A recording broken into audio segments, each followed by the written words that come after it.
नाज़रीन माज़ूर तो ज़रूर आहे पर संदसि हौसला हिमालय जड़ा आहिनि। हू केरु आहे? रिपोर्ट करे रहियो आहे हथोंगो मां अमजद शाह। हू अपाज त ज़रूर आहे पर संदसि हौसला के हिमालय खां घटि न आहिनि। हू हिकु पोरियत हारी जो पुटु अछड़े थर जे गेट वे हथुंगो शहर भरिसां नारा कैनाल जे कंधीअ ते रहे थो।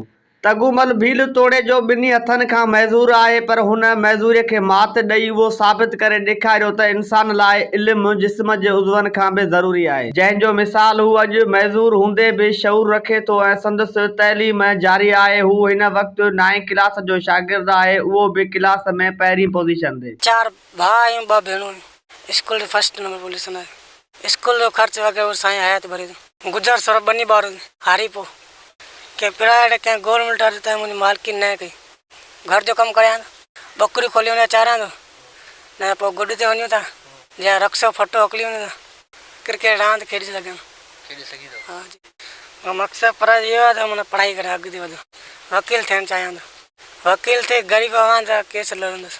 तगुमल जे वालद खे पंहिंजे पुट ते फ़ख्र बि आहे त कुझु परेशानियूं पर हुन खे वॾियूं उमेदूं आहिनि। जी साईं मुंहिंजो पुटु आहे ये गुज़रतो माज़ूर पढ़े पियो आला साईं ड्यूटी ॾींदो हुनखे माल इहो आहे स्कूल अचे बकरियूं छोड़े 2-3 बकरियूं वड़काए थो काठियूं खणी अचे ॿियो हिन कम हिन थिए कोन जॾो वीचार परेशान असांखे साईं इहो करिणो पवंदो हीअ अलाह साईं करे हिनखे ड्यूटी मिले हाणे असां ख़ुशि रहियासीं केतिरा रहिया चवंदा कमु ॿियो सभु करे थो मानी पाणे खाए थो काठियूं वठी अचे थो सिर्फ़ु फोटियूं कोन चढ़ी सघे गुड कोन करे सघे ककड़ा रुंबो करे सघे साईं। हाणे थियण त ईअं घुर्जे जो वस वारा इदारा आहिनि ख़ासि करे सोशल सेक्टर आहिनि असांजा सिंध गवर्नमेंट जा जेके बि सेक्टर आहिनि होम डिपार्टमेंट जा जेके बि आहिनि जेके ख़ासि करे हिननि डिसेबल ते कमु कनि पिया त उहे हिननि खे वधि में वधि रिलीफ ॾियनि जीअं हीअ पंहिंजी तइलीम पूरी करे सघे हीअ पंहिंजो घर जो निज़ाम बि हलाए सघे हिन खे जेको तइलीम जो ख़र्चु आहे हिन खे स्कॉलरशिप जेका मिनारिटी जी ईंदी आहे जेका डिसेबल ते ॾींदी आहे उहा ॾिनी वञे उनखां पोइ हिकिड़ो फंड ॾिनो वञे जेको हिन खे मंथली बेस ते मिले